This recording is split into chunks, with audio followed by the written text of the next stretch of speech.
Hi guys. So I decided to create a slideshow and narrate it at the same time because I think hearing me speak will help you understand what it is that we are trying to teach you a lot better than me just creating a few tutorial posts. So hopefully this will be more engaging and you will understand a lot more. But as always, if you have any questions, you can post them in each week's tutorial sections. And yeah, so first things first. Hopefully all of you have already downloaded the study guide for this semester or for this module. If you haven't, please go to the main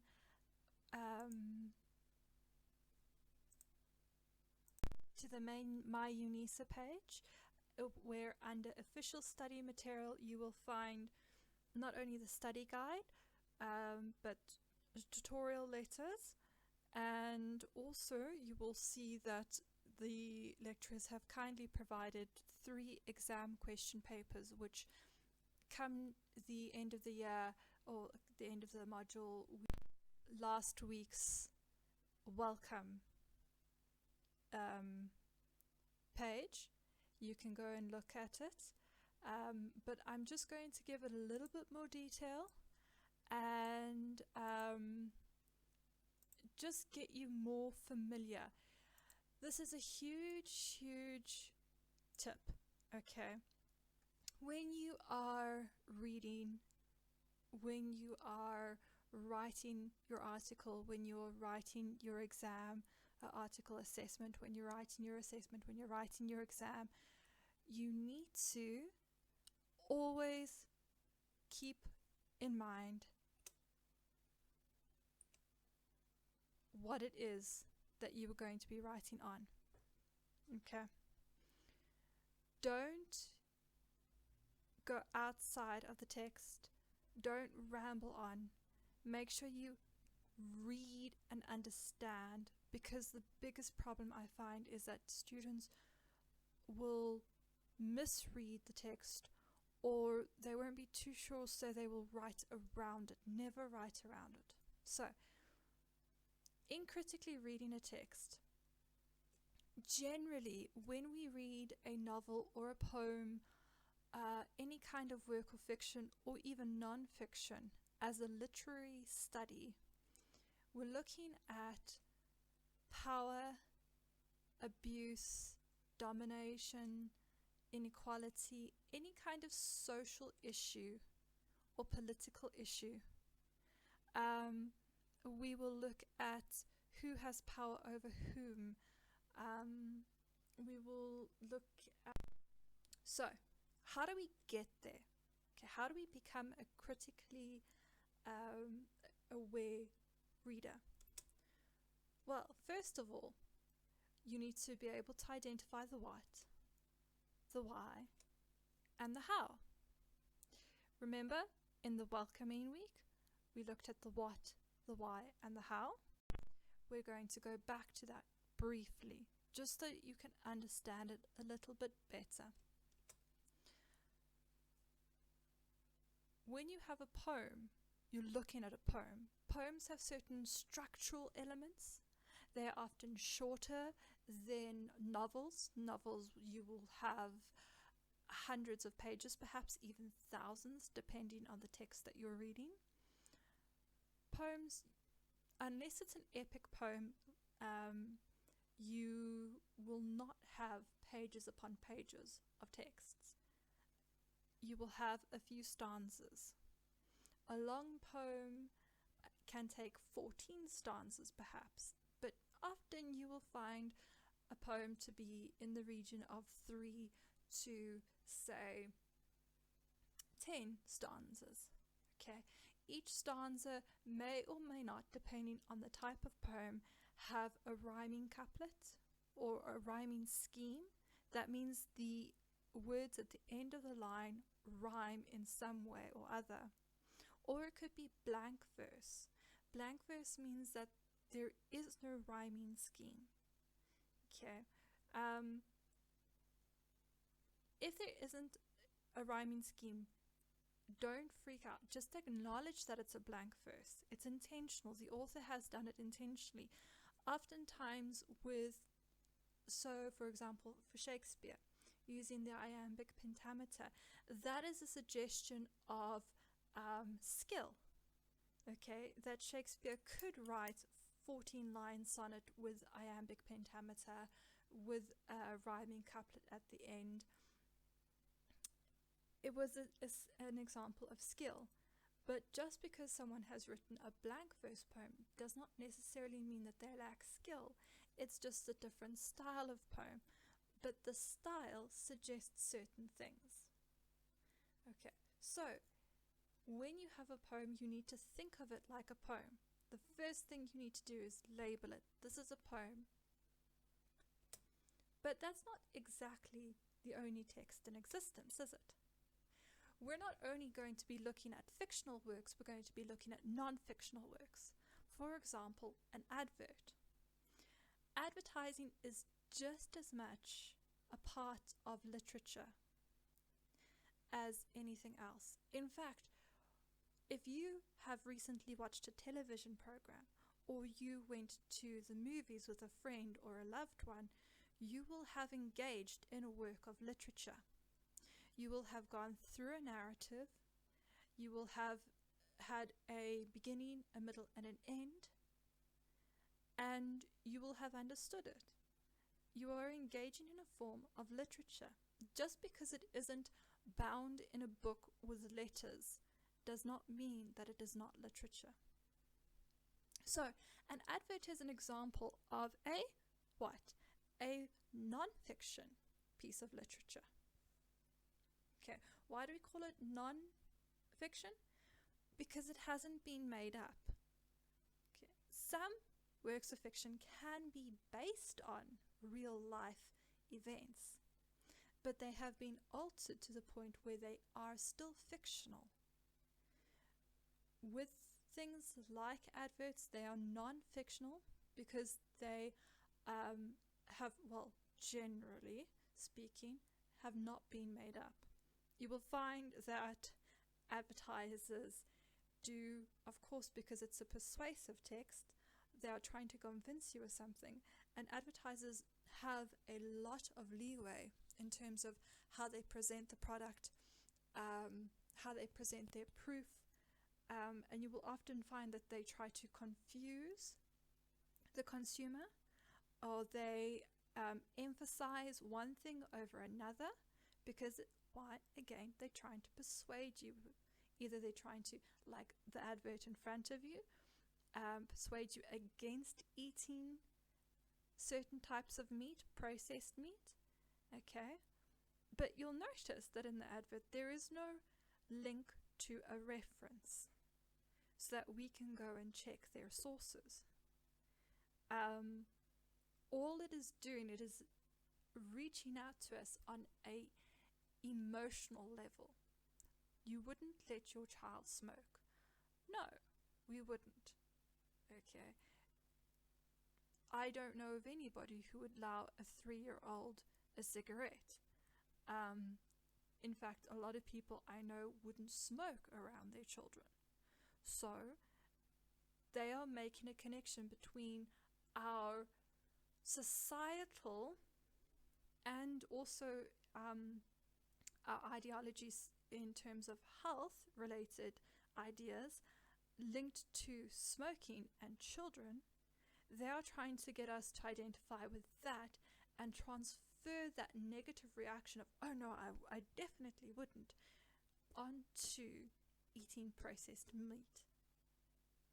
Okay, it is a persuasive text. It is still a work that fits in with the genre of literature. Okay, so what have we done here? We've identified it as an advert. As soon as we see it as an advert, we can start thinking, well, what do adverts do? It could also be a dramatic work. Okay, so like a play. In high school, we all have done at least one play, usually a Shakespearean work. So you all know what plays' dramatic works look like, okay? They have, again, different elements, and when we go into drama and conversation, we will see that. And we need to focus on those kinds of things. Because there is, especially when you're only reading a play and not watching it on stage, you have to look very carefully about the implication of what has been said, because we often speak not in a literal sense but in a metaphorical sense. If I'm angry with someone and I want to, quote unquote, kick them out, I'm not actually going to kick someone physically. Kicking someone out of a room or a building is what? Is it a metaphor? Is it a simile? What figures of speech do is they ask us through association to create understanding, but it is figurative. Okay, it's not literal. And especially in works of drama, they use images and they use allusions and figurative language. They imply things, and we need to focus very much on what has been implied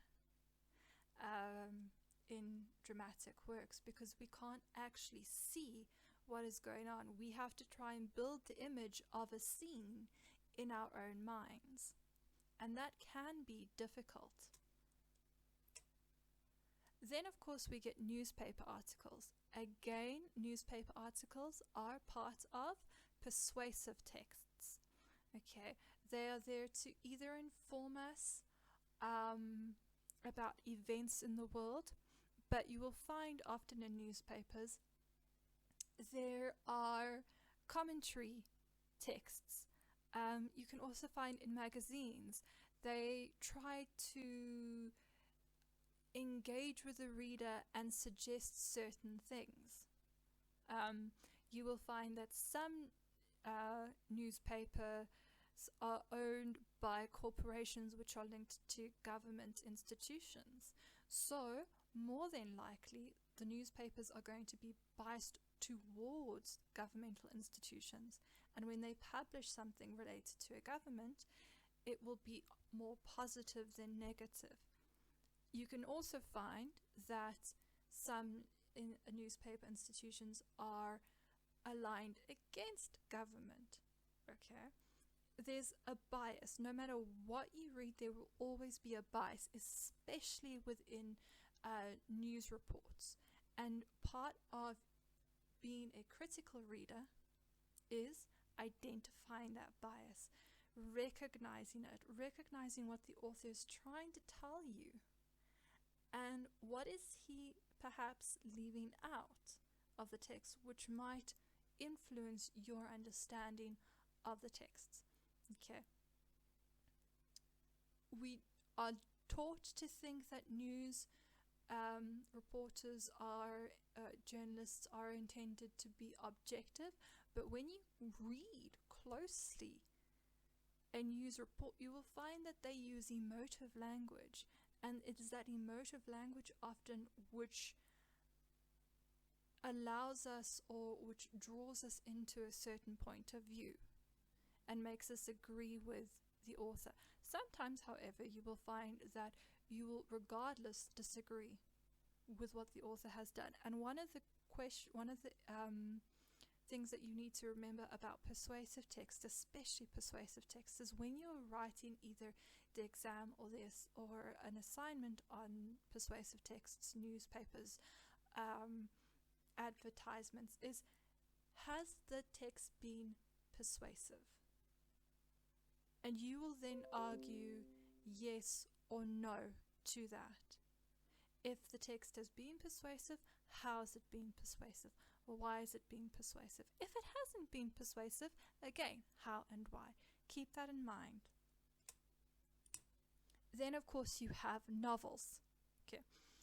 Novels, again, we've all read at least the novels that we were forced to in high school. Some of you are avid readers. Some of you wouldn't touch a book with a 10-foot pole. Unfortunately, if you want to do well in this course, you need to start reading. The more you read, the easier it becomes to read what is implied, to read between the lines, to identify the figures of speech, to be able to understand what those figures of speech are meant for, how they are used, why they are used. So it is relatively important that you do this.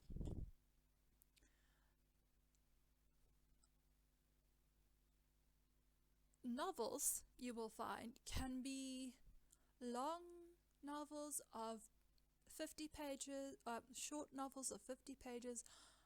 They can go into their hundreds and they can go into their thousands pages. But luckily for you, in this module, we do not look at entire novels. We will only look at extracts. I'm telling you this now so that you understand when you get given an extract, I'm not asking you, or the lecturer is not asking you, to go through that extract and explain what the entire novel is about. Even if you have read the novel before, try to avoid talking outside of the extract. Instead, what I want you to focus on is that extract. I want you to do a close reading of it.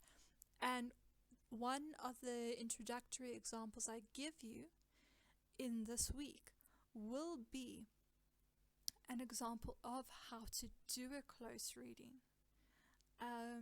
It is important that you start with close readings.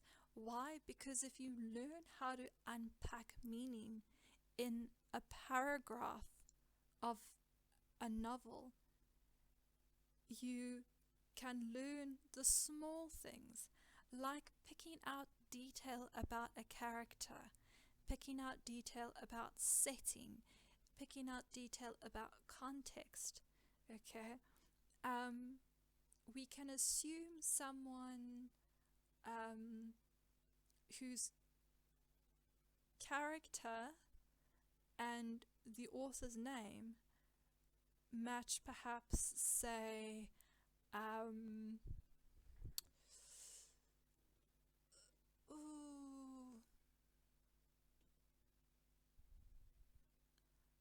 perhaps an African continent, the African continent. We can assume then that the setting is in Africa. We might not be able to tell where in Africa, okay, but then you can at least say it is set on the African continent, perhaps in this location. If they mention a city, then we can start being more specific. If, however, we see that the text talks about long blades and daggers, we can assume that it is set in a specific era, more than likely in Europe. Why? Because they were the continent, or their European continent, mostly used daggers, broadswords, long swords, etc. Okay. So we need to identify what type of text it is. Okay, but not only just so that we can say this is a novel. Novels often have these sets, this specific structure. This is a poem. Poems often have this kind of structure, this kind of style. This is a news report. We can start focusing on what news reports are. Okay. What we want to also do is consider what the text is about. Now, what this actually means is not a summary. Okay, so you've all read George Orwell's Animal Farm. If you haven't, I recommend you reading it. It is easy to read. It's often set as a grade 9 text. So basically for 14, 15-year-olds, it's very, very easy to read. And you can get through it in a matter of hours if you just sit and read through it carefully.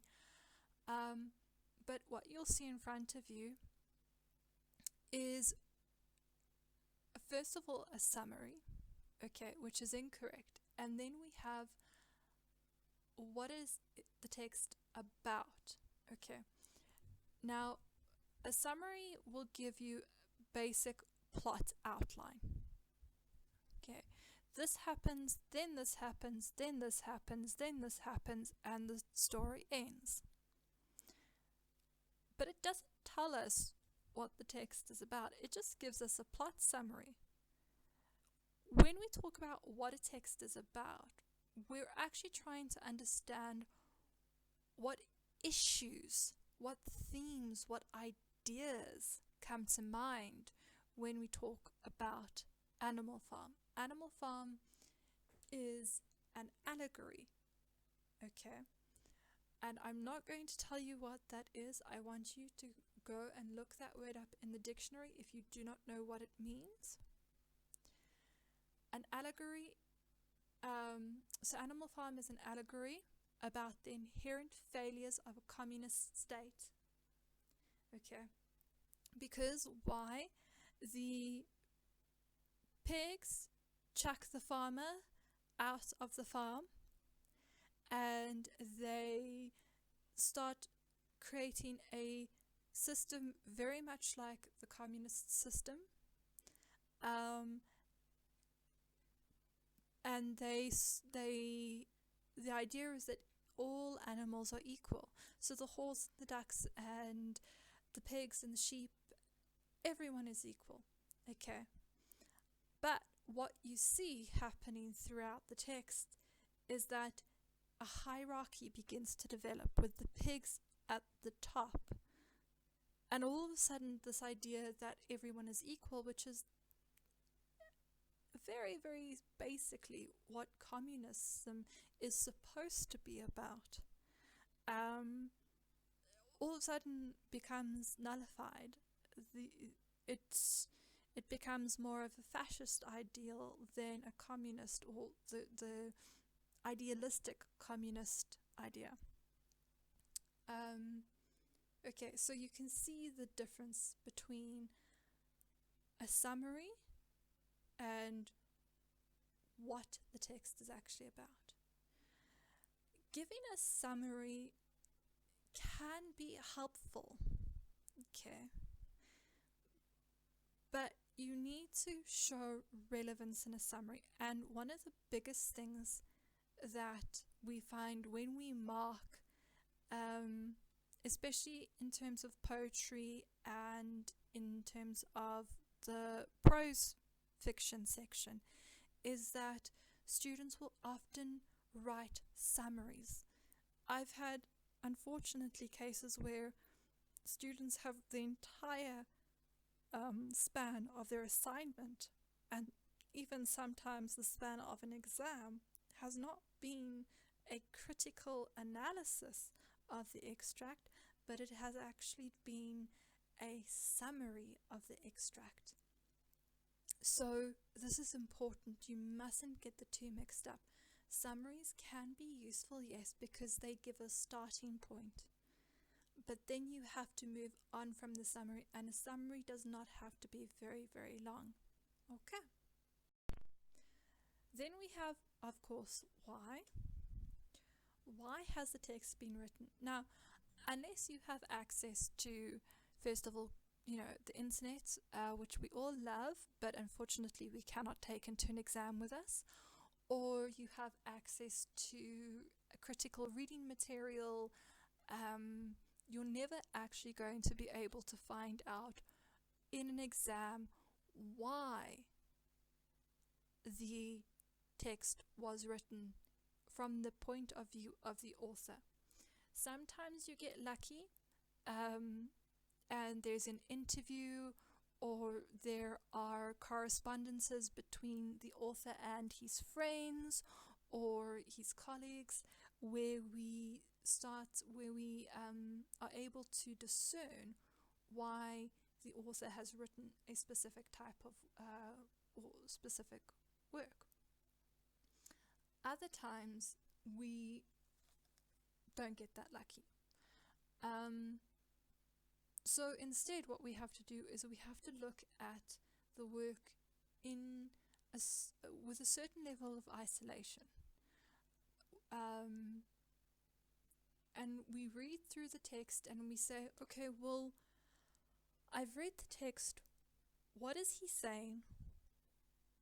And from the themes and ideas which are presented to me,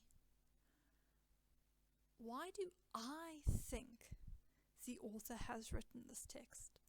Okay, so when you're reading, be it a poem, be it the persuasive text in terms of an article or a newspaper article or a magazine article, don't think of why has the author written the text. Think of why do I think that the author has written this text. It's a subtle difference, but I'm sure you can understand that there is a difference between the two questions. Okay. There are various reasons why people write texts.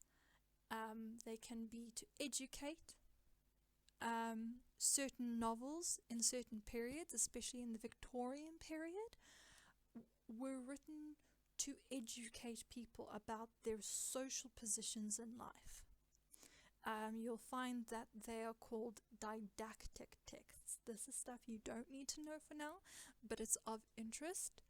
Okay, and didactic texts would have a narrative where a character would attempt to cross into perhaps a social class.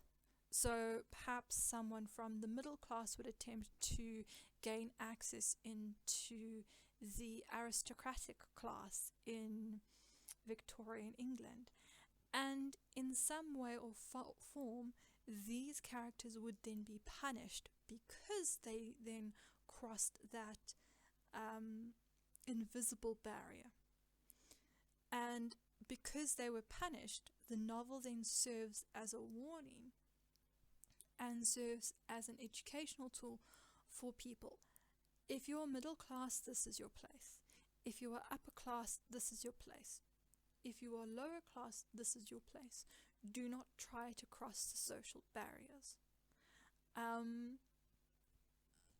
So that is one example of how a text can be educational. Of course, what other kinds of texts can be educational? You'll find often newspaper articles, magazine articles, journal articles are often educational. Some novels can be educational, some poems can be educational. It really depends on the content. Is it there to entertain us? A lot of books can entertain us for hours on end if they spin a good yarn.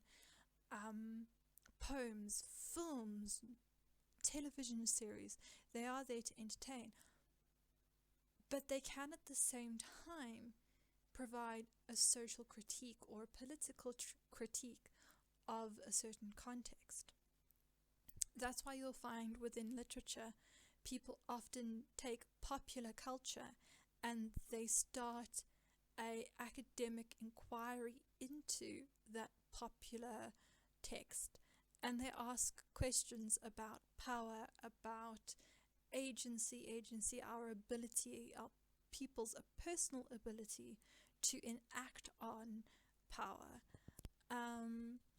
Is it there to inform us? Sometimes, especially news articles, you'll find are there to give us knowledge. Poetry, especially forms of protest poetry, are there to give the reader some sense of what is happening or what has happened in certain locations in the world, and it's there to inform us about the horrors and the strife of the individuals who are living in that life, or who are living that life. Again, it can be a form of critique. So we are criticizing perhaps a government, perhaps a economy, perhaps a certain class or strata of people. Perhaps you can pretty much, whatever is written on, there can be, and you can find some form of criticism. Okay.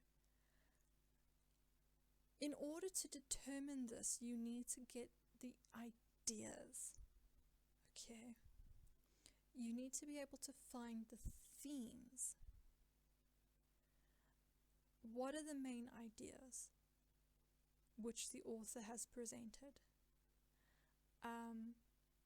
Again, because we are looking at what do I think, what do you think, why do you think, why do I think the author has written a text, you need to take it from your perspective. You will find things in a text that somebody else might not, because you're reading it from your own personal point of view. That, however, does not mean that whatever you read is correct in a text. Okay, you have to read with a critical eye, and once you have found the ideas, once you have found the themes in a text, you need to then support your argument. Okay, so for example, back to Animal Farm, I'm sure you all recognize this quote: all animals are equal, but some animals are more equal than others. Okay, it is a social critique, political critique on the idea of communism. Okay, that communism's basic ideology is that everyone is equal. Okay, we are all comrades, but put into practice, there will always be a hierarchy. So, in Animal Farm, okay, Animal Farm is intended to warn of the dangers of social communist state. Orwell's intention, from my reading of the text, is that he continually presents the social critique about the dangers of a communist state. Okay, and he does so through the themes of power, corruption, greed, deceit, and violence. Now, everything that is said, that we have said in the previous 30 minutes, that would all go within an introduction paragraph. Okay, what type of text is it? Animal Farm is a novel. Okay, what is it about?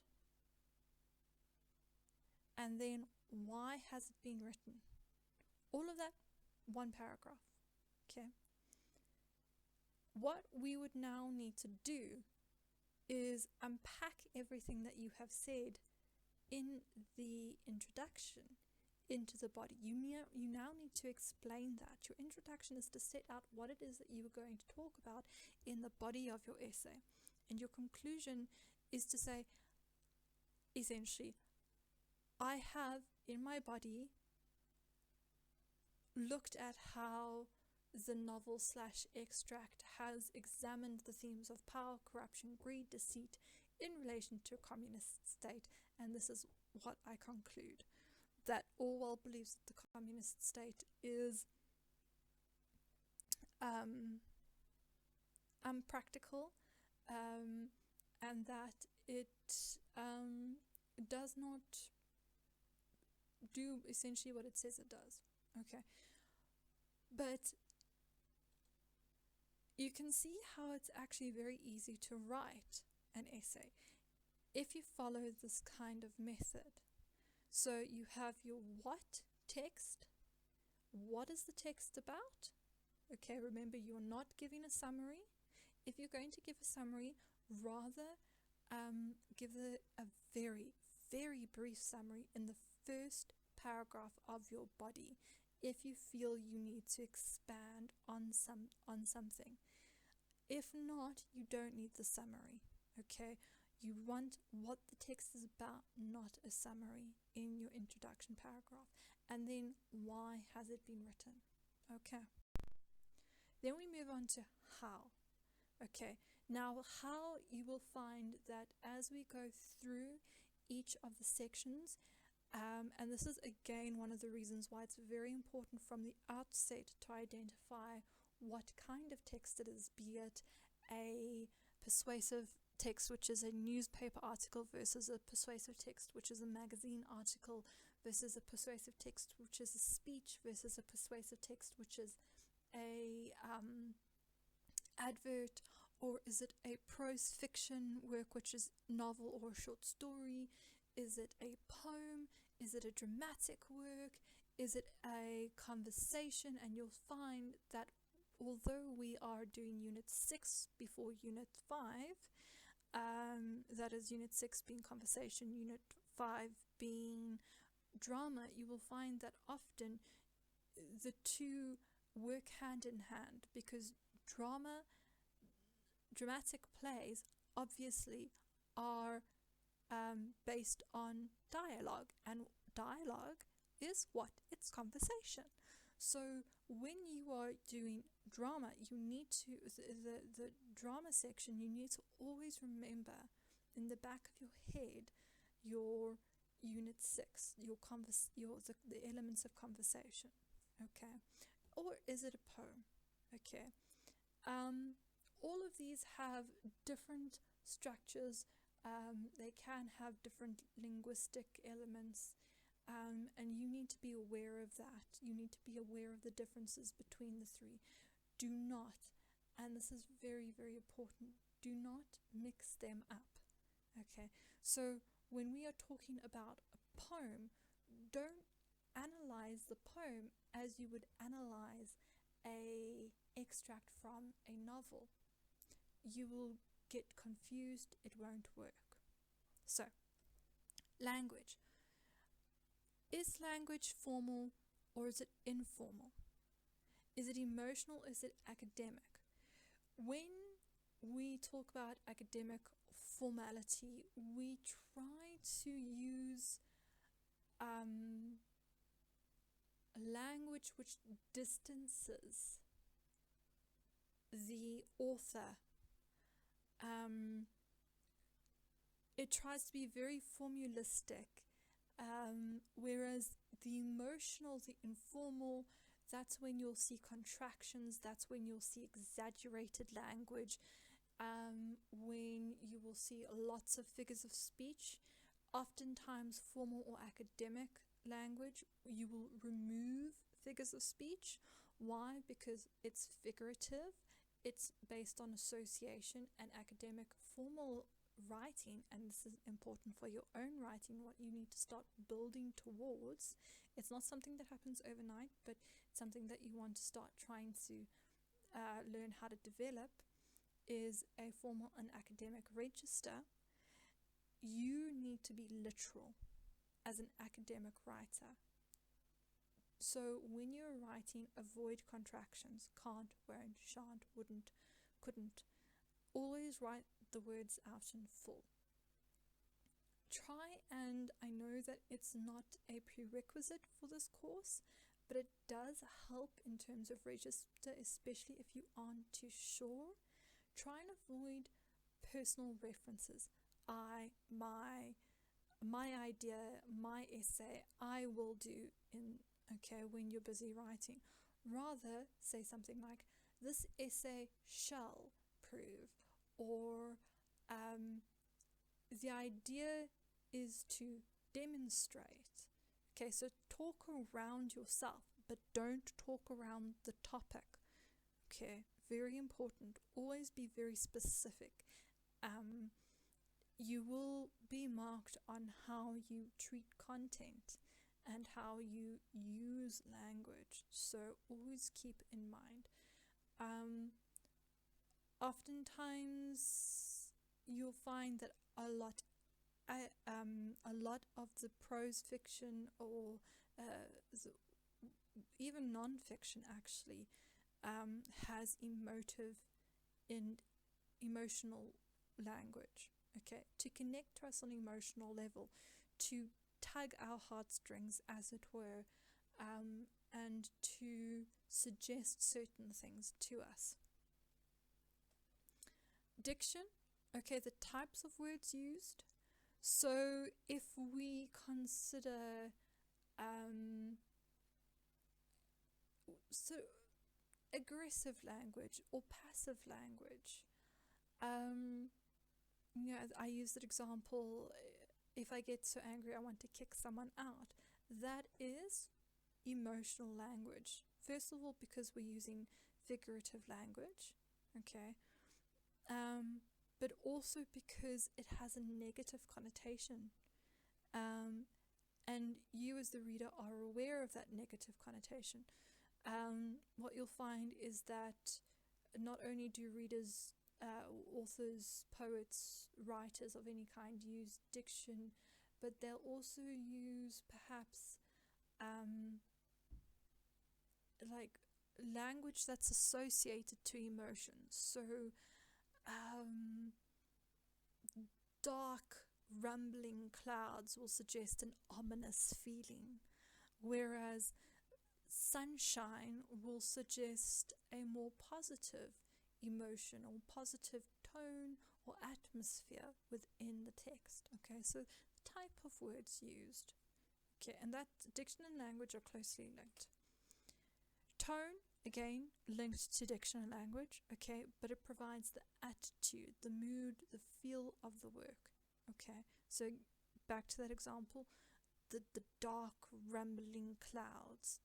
That image that's presented to us presents a dark mood. It's an ominous mood. Something's hanging over. So you need to sort of start trying to read into the text and take as much as you can out. Structure is important, okay, depending on what type of genre text you're reading. Sentence structure, line spacing, rhythm pattern. Rhythm pattern is rhyming pattern is more focused towards poetry. Okay.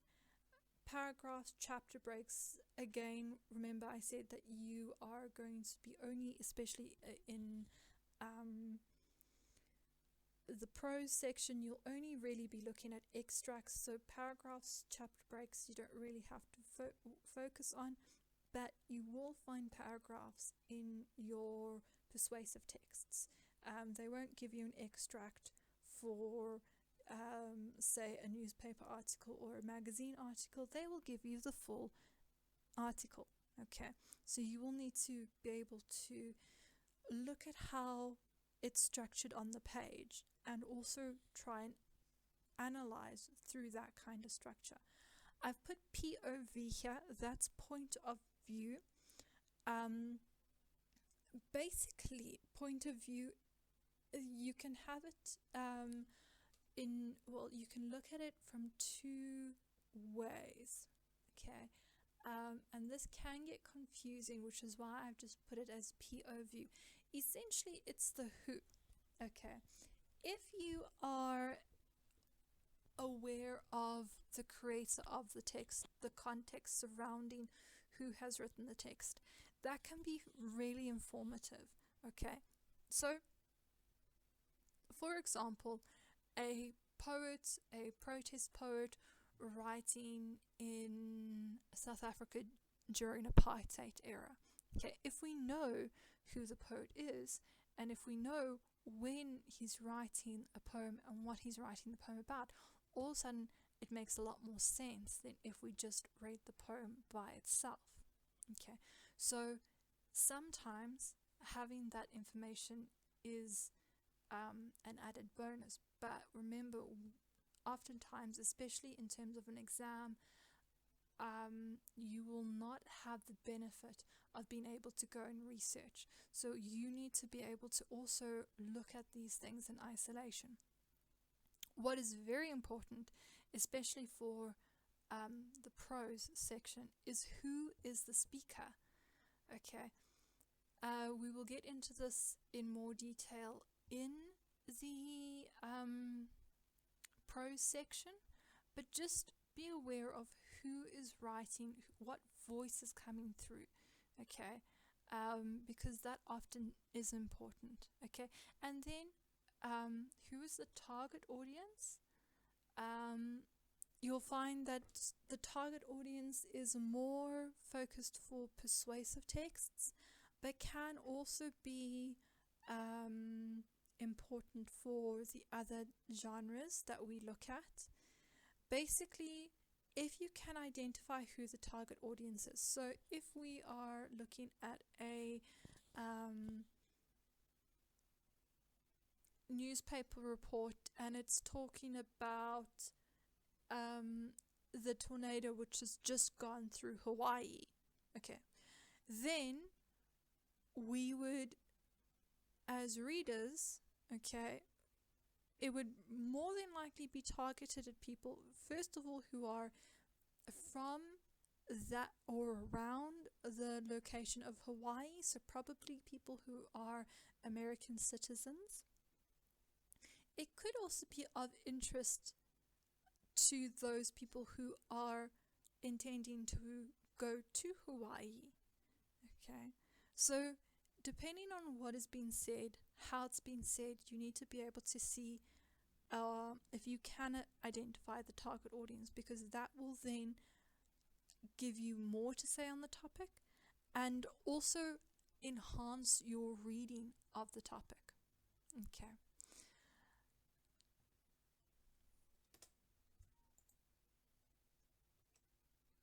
Characterization. How